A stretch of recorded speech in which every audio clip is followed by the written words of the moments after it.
Welcome to Introduction to Composites course. Today is the 4th day of the ongoing week. Yesterday we had introduced in tensor form the relation between stress and strain for anisotropic materials, and then we had shown that we start with 81 different elastic constants, and because the stress tensor is symmetric, especially when there are no point moments in the body, then the number of elastic constants it drops down from 81 to 54. Today we will extend this discussion and we will continue to explore if we can reduce the number of these constants to as low as possible, because at the end of the day if we have a lesser number of constants which are required to characterize a material, then it makes our life much more easy in terms of doing experiments and understanding these materials with less effort and time. So, what we have shown is that from 81 we are down to 54 constants because of stress symmetry.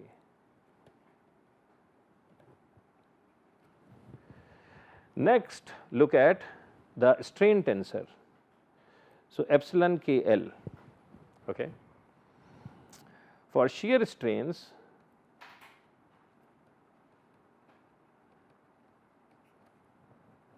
we will see the description of shear strain.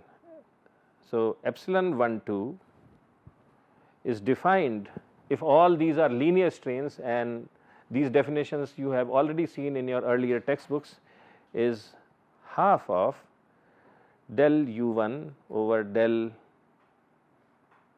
y plus del u2 over del x.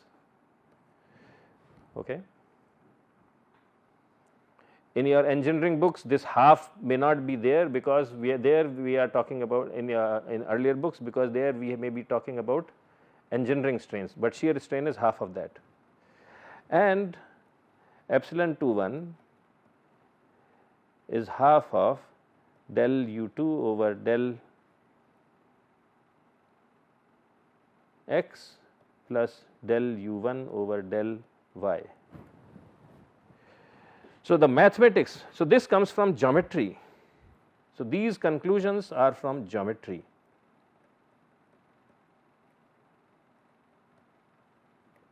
Laws of geometry, and like Newton's laws of geometry are always true, they cannot be violated.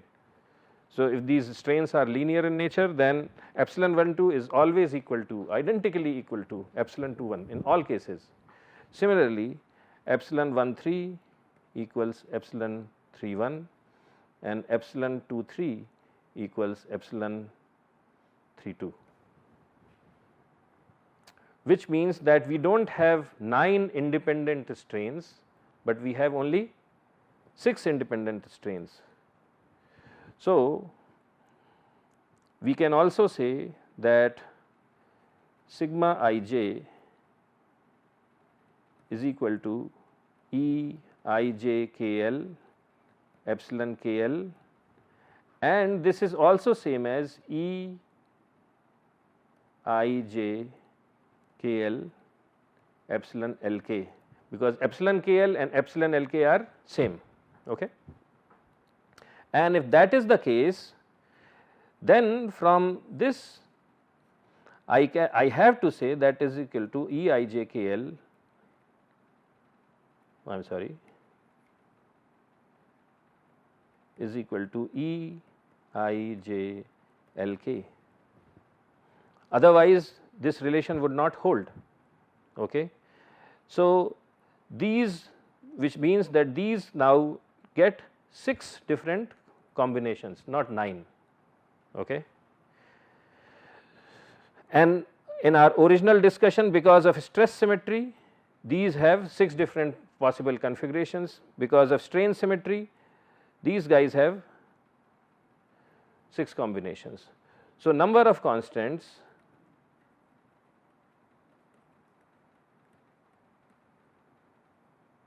it goes down from 81 to 54 to 36. Okay. So, instead of having now 9 equations, we have 6 equations involving 6 stresses, 6 strains and a strain tensor which is of dimensions 6 by 6. So, this is our sigma 11, sigma 22, sigma 33, sigma 23, sigma 31, sigma 12.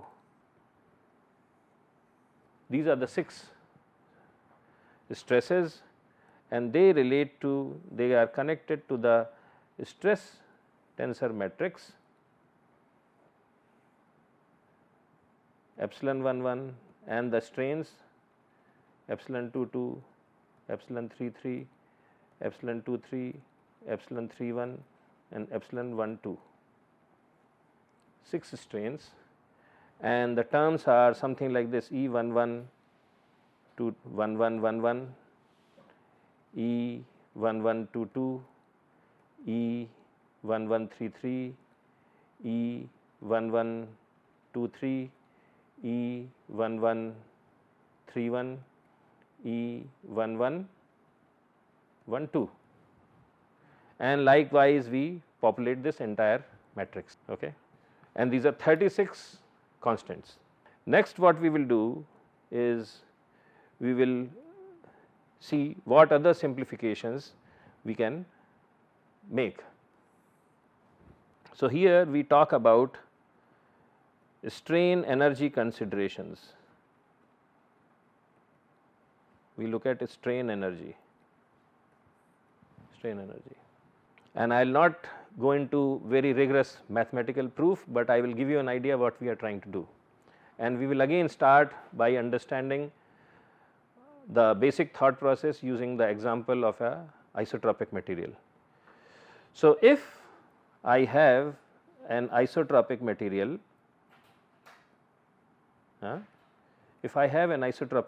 and I apply a stress sigma, because of this it experiences some strain, and the strain energy, so when I stretch it, it expands and some energy gets stored into the system. So, strain energy is what? You please go back and again check your books. So, let us call that strain energy as U, and this is strain energy per unit volume. So, we are talking about strain energy per unit volume. This is equal to the Young's modulus times epsilon square by 2. This is the strain energy in the body per unit volume for a body which is pulled in one direction only. Okay. So, what happens? So, what you do is del u over del x, I am sorry, del u over del E. If you differentiate this strain energy per unit volume, then you get E epsilon, and this is nothing but sigma. Okay. Because E times epsilon for this situation, for a unidirectionally pulled specimen which is isotropic, is sigma. And then, so here you can also express it as U times, so U, so strain energy is what? It is a function of strain only, because this is a constant, E is a constant, so it is a function of strain. So, what you can say is that if you differentiate U with respect to the strain, you get sigma, right. So, I am just giving you a rough idea what is happening. So, partial derivative with respect to partial of the strain, and if you differentiate it once again, then you get E. Now, this is for a very simple test specimen, but in general we can mathematically show without making any approximations that for a linear material for an isotropic material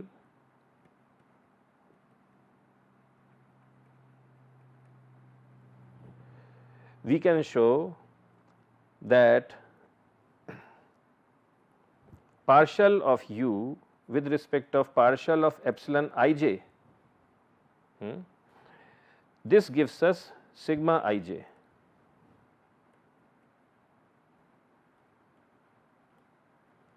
So, for anisotropic material we can show with a little bit of mathematics, not a whole lot, that if we differentiate the strain energy with respect to a particular strain. Now, here for anisotropic material we do not have to necessarily load the material only in one direction, it can be loaded in all the directions. It can have all sorts of stresses in all the three directions. Okay. So, it will be experiencing sigma 11, sigma 22, sigma 12, sigma 13, all those stress, and it will also experience all those strains, and the total energy in the body is u. And if I differentiate that total strain energy with one particular strain, then I get stress in that direction. Okay. So, this is there. So, this is one thing we can show, and just as for a simple uniaxially loaded isotropic specimen, the second derivative is nothing but the elastic modular, elastic constant. We can also say that partial with respect to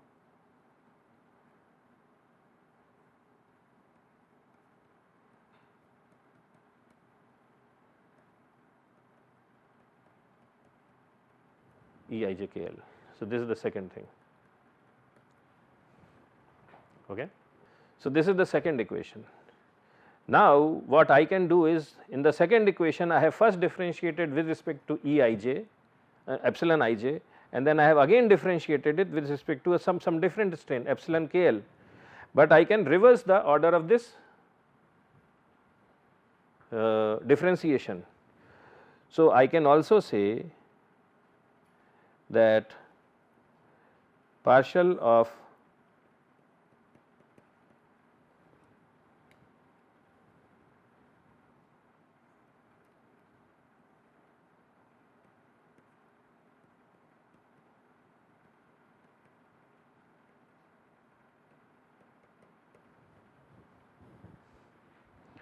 so, here ij is in the bracket, so that is why ij comes first, and then second differentiation is epsilon kl, so epsilon kl comes first like this.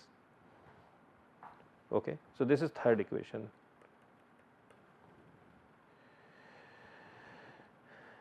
When we look at these two equations, we see that LHS of 2 and 3 is same. It is same in most of the situations, it is same because u is, from a mathematical standpoint, we assume that it is a continuous differentiable function of strain. Okay. It is a continuous function. So, if I differentiated first with respect to ij, epsilon ij, and then with respect to epsilon kl or vice versa, I will get the same answer. So, if the LHS of both 2 and 3 is same, then Eijkl is same as Eklij.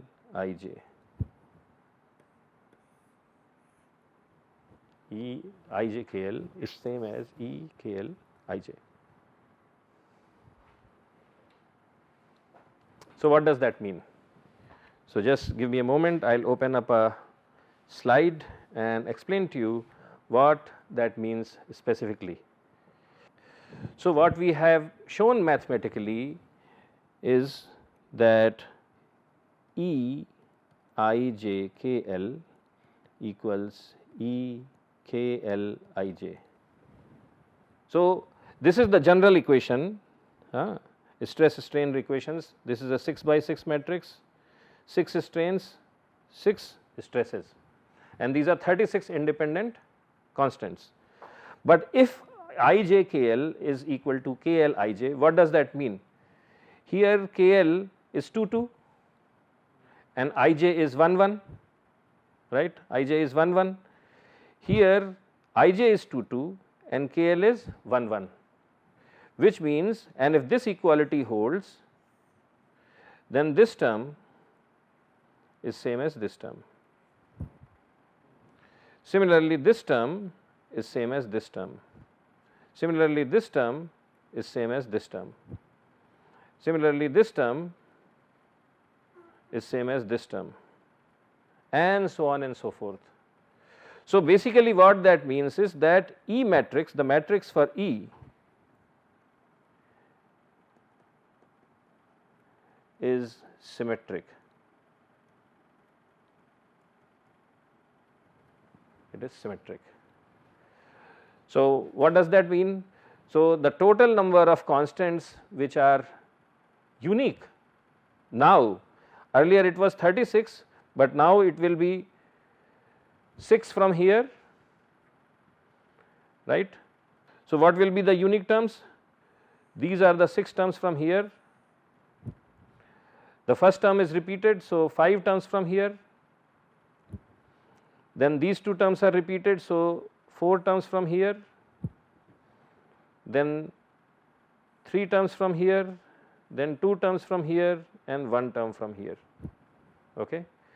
So, all these things, if it is symmetric, then total number of constants is equal to 6 plus 5 plus 4 plus 3 plus 2 plus 1. So, that comes to 21. Okay. 21. So, number of elastic constants, because of strain energy considerations, it drops down from 36 to 21. 36 to 21.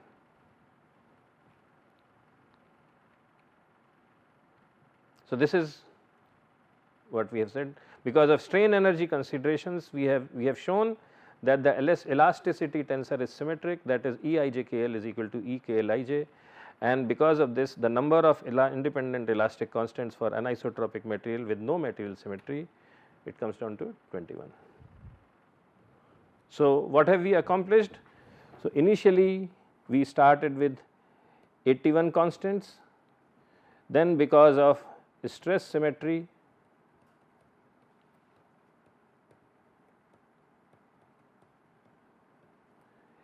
the number of constants required is only 54, then because of strain symmetry,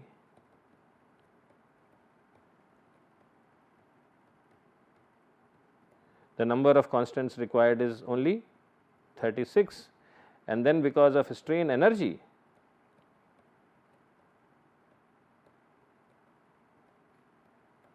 it is 21. Going forward, we will continue this discussion even further, but at the end of the day, 21 is the total number of constants which are required for, we cannot reduce this number any further. Okay. So, for generally for fully anisotropic material,